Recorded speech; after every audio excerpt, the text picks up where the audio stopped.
సంక్రాంతి వచ్చిందంటే ఇళ్ల ముందు అందంగా ముగ్గులేసి వాటిపై పేడతో గొబ్బెమ్మలు పెట్టడం మన సాంప్రదాయం. అయితే అందమైన ముగ్గులేసి వాటిపై పేడ ముద్దలు పెట్టడమేంటని కొంతమంది అసహ్యించుకుంటుంటారు. కానీ దీనికి కూడా మన సంస్కృతి ఓ అందమైన అద్భుతమైన వివరణ ఇస్తుంది. అదేంటో ఇప్పుడు చూద్దాం.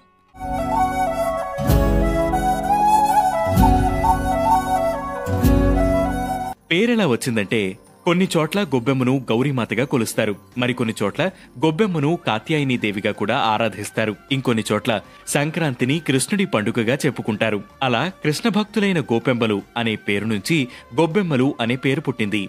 పేడతో తయారు చేసిన చిన్న చిన్న ముద్దలైన గొబ్బెమ్మలు కృష్ణుడి భక్తులైన గోపికలకు సంకేతం.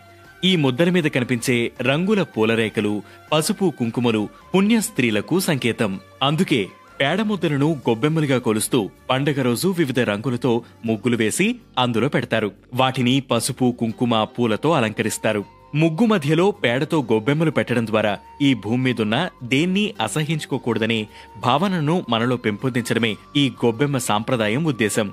ప్రతిదీ మనకు ఆ ప్రకృతే ప్రసాదించింది. అసహ్యమైన పేడను కూడా అద్భుతంగా మలిస్తే అది గొబ్బెమ్మవుతుంది. సాధారణంగా గొబ్బెమ్మలను ఆవు పేడతో చేస్తారు. అందులోనూ పేడను నేలపై పడకుండానే తట్టల్లో పట్టి ఆ పేడతోనే గొబ్బెమ్మలు చేస్తారు. ఎందుకంటే ఆవును ఎంతో భక్తి శ్రద్ధలతో పూజించే హిందువులు ఆ ఆవు విసర్జించే పేడకు కూడా విలువిస్తారు. ఆ పేడను పవిత్రంగా చూస్తారు. అది నేలపై పడితే అపవిత్రమైపోతుందని భావిస్తారు. అందుకే నేల మీద పడకుండానే దానిని పట్టి గొబ్బెమ్మలను చేస్తారు.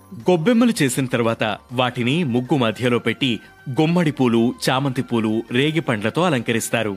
గొబ్బియలోయ్ గొబ్బియలోయ్ కాయ కాయ కాసిందంట, ఏమి కాయ కాసిందంట, రాజుగారి తోటలో జామకాయ కాసిందంట, అవునాటే అక్కల్లార చంద్రగిరి భామల్లార. గొబ్బెమ్మల చుట్టూ తిరుగుతూ మహిళలందరూ కలిసి గొబ్బెమ్మ పాటల్ని పాడడం వెనక కూడా వ్యష్టి కంటే సమిష్టి గొప్పదని చెప్పే ఉత్కృష్టమైన ఉద్దేశం దాగుంది. పూర్వకాలంలో ఈ పాటల ద్వారా స్త్రీలలో ఆరోగ్య చైతన్యాన్ని కలిగించే ప్రయత్నం జరిగేది.